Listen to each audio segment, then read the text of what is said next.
Renungan pagi menjadi Putra dan Putri Allah oleh Ellen G. White, 22 September 2021. Mari kita berdoa. Bapa kami yang di sorga, Allah pencipta langit dan bumi, laut dan segala isinya, Allah yang maha besar, maha kuasa, sumber segalanya yang kami sembah selalu melalui anak-Mu yang tunggal, Yesus Kristus.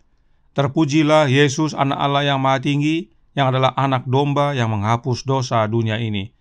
Pada pagi hari ini kami bersyukur boleh bangun dan berbakti, dan sebagaimana membaca dan mendengarkan nasihat firman-Mu, kiranya ini menjadi pembaharuan bagi masing-masing kami. Beserta kami sepanjang perbaktian ini, kehendak-Mu yang jadi, ampun kami akan dosa dan salah, karena kami berdoa hanya dalam nama anak Allah yang tunggal, Yesus Kristus, yang adalah Tuhan dan Juru Selamat kami. Amin. Renungan hari ini akan dibacakan oleh Oma Tice Ayorbaba. Silahkan Oma Tice. Terima kasih. Selamat pagi saudara-saudara sekalian yang dikasihi Tuhan Yesus, di mana saja saudara berada. Bacaan renungan pagi hari ini tanggal 22 September tahun 2021 berjudul Allah memberkati mereka yang memperhatikan orang miskin. Ayat tema terdapat di dalam Mazmur pasal 41 ayat 2 yang bunyinya, "Berbahagialah orang yang memperhatikan orang lemah. Tuhan akan meluputkan dia pada waktu celaka." Kita adalah para hamba Allah melakukan pekerjaannya. Ke dalam tenunan kehidupan yang agung, janganlah kita memasukkan benang keegoisan, karena ini akan merusak polanya. Tetapi betapa cerobohnya manusia, betapa jarang mereka menjadikan kepentingan umat Allah yang menderita menjadi perhatian mereka. Orang miskin ada di sekitar mereka, tetapi mereka melewatinya tanpa berpikir dan acuh tak acuh, tidak menghiraukan para janda dan anak yatim yang dibiarkan tanpa penghasilan, menderita, tetapi tidak memberitahukan kebutuhan mereka. Jika orang kaya mau menaruh dana kecil di bank yang tersedia bagi yang membutuhkan, berapa banyak penderitaan akan diselamatkan. Kasih suci Tuhan harus menuntun setiap orang untuk melihat bahwa adalah tugasnya merawat orang lain, dan dengan demikian tetap menghidupkan roh kedermawanan. Allah menghormati kita dengan menjadikan kita tangannya yang menolong. Gantinya mengeluh, mari kita bersukacita bahwa kita memiliki hak istimewa untuk melayani dengan guru yang begitu baik dan penuh belas kasihan. Dengarlah apa yang dikatakan Yesaya, supaya engkau memecah-mecah rotimu bagi orang yang lapar dan membawa ke rumahmu orang miskin yang tak punya rumah. Dan apabila engkau melihat orang telanjang, supaya engkau memberi dia pakaian dan tidak menyembunyikan diri terhadap saudaramu sendiri. Pada waktu itulah terangmu akan merekah seperti fajar. Jiwamu akan menjadi seperti taman yang disiram, yang airnya tidak berhenti. Saya ingat kasus seorang lelaki miskin yang tinggal di dekat seorang janda kaya. Wanita itu telah memangkas kebun buah-buahannya, dan cabang-cabang serta ranting-ranting yang dipotong diletakkan dekat pagar. Pria miskin meminta bantuan kecil darinya untuk memberinya semak-semak itu untuk digunakan sebagai bahan bakar. Tetapi dia menolaknya dan mengatakan, "Saya mau menyimpannya karena abunya akan menyuburkan tanah saya." Saya tidak pernah melewati rumah wanita itu tanpa memikirkan kejadian ini. Tanah disuburkan, dengan mengabaikan kaum miskin.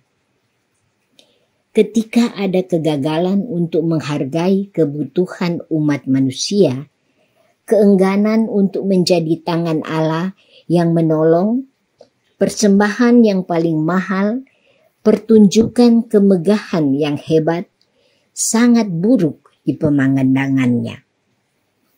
Hanya dalam kehidupan pelayanan saja kebahagiaan sejati ditemukan. Demikianlah bacaan renungan pagi hari ini. Semoga Tuhan Yesus memberkati kita semua. Terima kasih. Terima kasih atas penata layanan Oma Tice. Tuhan Yesus memberkati. Selamat pagi saudaraku dalam Tuhan. Sungguh renungan hari ini merupakan suatu nasihat yang baik sekali bagi kita. Pekabaran dalam beberapa hari terakhir ini adalah tentang berbelas kasih kepada sesama, khususnya mereka yang miskin. Renungan hari ini memberikan saran yang baik sekali dalam Menjadi Putra dan Putri Allah halaman 281 paragraf pertama yang berkata, jika orang kaya mau menaruh dana kecil di bank yang tersedia bagi yang membutuhkan, berapa banyak penderitaan akan diselamatkan. Nah, hal ini sebenarnya sudah diatur di dalam Alkitab. Namun mari kita baca penjelasannya dalam tulisan Roh Nubuat agar lebih jelas. Yang terdapat dalam From Eternity Past halaman 380 paragraf pertama yang berkata, untuk meningkatkan kegiatan orang banyak mengadakan kumpulan-kumpulan keagamaan, sebagaimana juga untuk menolong orang miskin, 1/10 yang kedua daripada segala pendapatan telah dituntut. Sehubungan dengan perpuluhan yang pertama, Tuhan telah menyatakan bahwa sesungguhnya kepada anak-anak Lewi telah kukaruniakan segala perpuluhan dalam Israel. Bilangan 18 ayat 21. Persepuluhan kedua selama 2 tahun, hal itu untuk dibawa ke tempat Ka'bah didirikan. Setelah mempersembahkan persembahan syukur kepada Allah dan sebagian kepada imam, si pemberi itu harus menggunakan sisanya untuk mengadakan upacara keagamaan di mana orang Lewi, orang asing, anak yatim, dan perempuan janda harus mengambil bahagian. Jadi ada pedoman untuk persepuluhan kedua dan ada bagian dari persepuluhan kedua tersebut yang dapat umat Allah gunakan untuk menolong mereka yang berkekurangan, khususnya selama 2 tahun yang diambil dari semua peningkatan. Kemudian Roh Nubuat melanjutkan dalam Para Nabi dan Bapa, volume 2, halaman 128 paragraf 2, yang menjelaskan, namun demikian, setiap tahun yang ketiga, perpuluhan yang kedua ini harus digunakan di dalam rumah tangga untuk menjamu orang-orang Lewi dan orang miskin, sebagaimana yang telah dikatakan oleh Musa, agar mereka itu sekalian yang duduk di sebelah dalam pintu gerbangmu akan makan sampai kenyang. Ulangan 14 ayat 29. Perpuluhan ini akan menyediakan suatu dana untuk digunakan bagi maksud-maksud sosial dan kebajikan. Jadi, pada 2 tahun pertama, persepuluhan kedua tersebut dibawa ke Ka'bah. Ada bagian untuk Tuhan, ada bagian untuk para imam. Sisanya dapat digunakan untuk berbagi kepada mereka yang berkekurangan dalam perayaan agama. Nah, pada tahun ketiga, persepuluhan kedua tersebut tidak perlu dibawa ke Ka'bah, tetapi dapat digunakan langsung di rumah untuk menolong orang Lewi dan orang-orang miskin. Mengapa penting sekali kita pahami tentang hal ini? Karena masih dalam buku yang sama, dalam halaman 128 paragraf 3, yang White melanjutkan.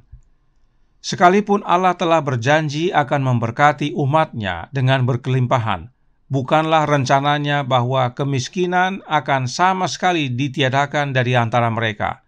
Ia menyatakan bahwa orang miskin akan selalu ada di negeri itu.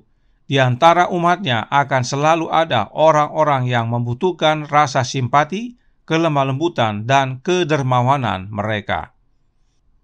Yesus sendiri pada pertemuan di rumah Simon di Betania berkata, "Karena orang-orang miskin selalu ada padamu, tetapi aku tidak akan selalu bersama-sama kamu." Matius 26 ayat 11. Dan juga kepada orang muda yang kaya, Yesus menasihatkan untuk jualah apa yang kau miliki dan berikanlah itu kepada orang-orang miskin, maka engkau akan beroleh harta di sorga, kemudian datanglah kemari dan ikutlah aku. Markus 10 ayat 21. Jadi, penting sekali bagi kita umat-umat Allah yang telah menerima berkat dari Tuhan untuk menyisihkan sebagian bagi keperluan orang-orang miskin.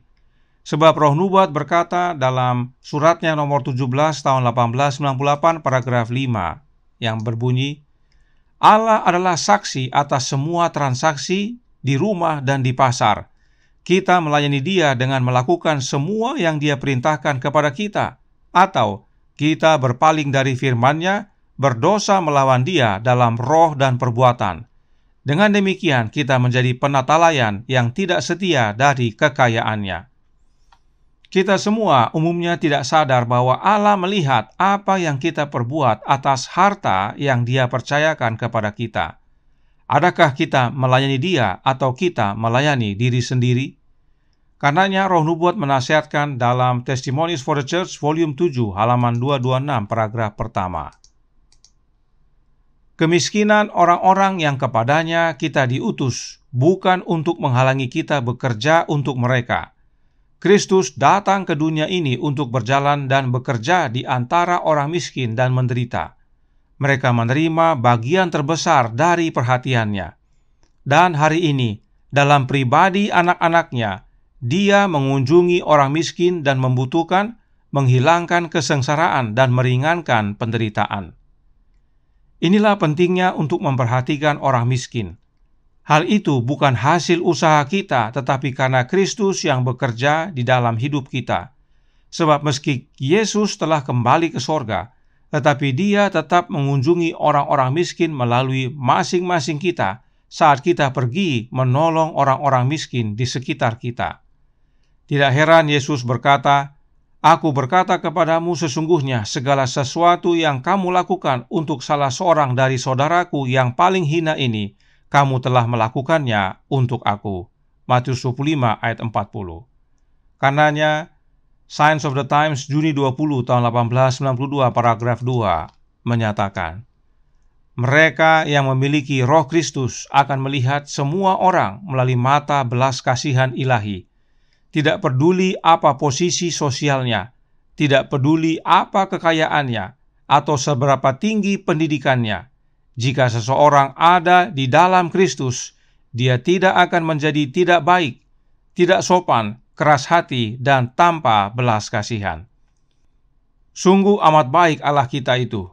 Untuk kita dapat memperhatikan orang miskin, Dia mengaruniakan roh anaknya kepada kita, sehingga oleh kehadiran Roh Kristus, kita dapat menghidupkan kehidupan yang berbelas kasih. Lalu saat kita sudah menghidupkannya, Allah memberkati kita.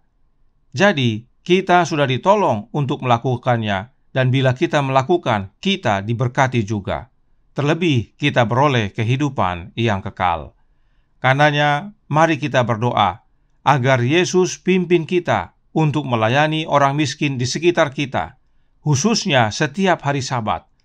Renungan hari ini mengutip tulisan Yesaya di dalam Yesaya 58 yang berkata, supaya engkau memecah-mecah rotimu bagi orang yang lapar dan membawa ke rumahmu orang miskin yang tak punya rumah, dan apabila engkau melihat orang telanjang, supaya engkau memberi dia pakaian dan tidak menyembunyikan diri terhadap saudaramu sendiri.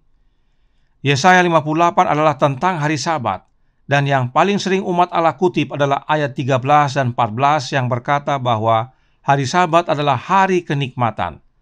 Namun tidak diperhatikan bahwa apa yang menyebabkan hari Sabat itu adalah hari kenikmatan. Yang membuat hari Sabat itu adalah hari kenikmatan adalah karena kita menghidupkan kehidupan Kristus, yaitu kehidupan yang berbelas kasih dan menolong orang miskin setiap hari Sabat. Entah saudara menyisihkan perpuluhan kedua atau menabung khusus, silahkan saudara doakan. Intinya, mari kita hidupkan kehidupan berbelas kasih dan menolong orang miskin, sebab oleh hal itu Yesus berkunjung kepada mereka melalui kita. karena Kristus hidup dalam diri kita untuk mampukan kita berbuat belas kasih kepada yang miskin. Hal ini bisa kita lakukan secara pribadi atau secara keluarga atau secara kelompok dan bahkan secara jemaat. Berdoa agar setiap saat di mana saja Yesus menggerakkan kita untuk membantu sesama. Maka tidak hanya berkat yang Allah karuniakan, tetapi hidup yang kekal juga. Tuhan memberkati. Saya bawa dalam nama Yesus. Amin. Mari kita berdoa. Bapa kami yang di sorga, Allah pencipta langit dan bumi, laut dan segala isinya, Allah yang maha besar, maha kuasa, sumber segalanya, yang kami sembah selalu melalui anak-Mu yang tunggal, Yesus Kristus. Terima kasih atas nasihat yang singkat, padat, dan jelas tentang memperhatikan orang miskin. Yesus dalam hidupnya di dunia ini dahulu kala memperhatikan banyak sekali kebutuhan orang miskin. Demikian juga sekarang melalui kehidupan kami, Dia masih melawat orang-orang miskin. Karenanya tolong kami ya Bapa, curahkan roh anak-Mu dalam hati ini agar kami memiliki roh belas kasihan ilahi, sehingga kami boleh dimampukan untuk memperhatikan sesama, khususnya yang miskin di sekitar kami. Beserta kami ya Bapa, sepanjang hari ini kehendak-Mu yang jadi. Ampun kami akan dosa dan salah, karena kami berdoa hanya dalam nama anak Allah yang tunggal, Yesus Kristus, yang adalah Tuhan dan Juru Selamat kami. Amin.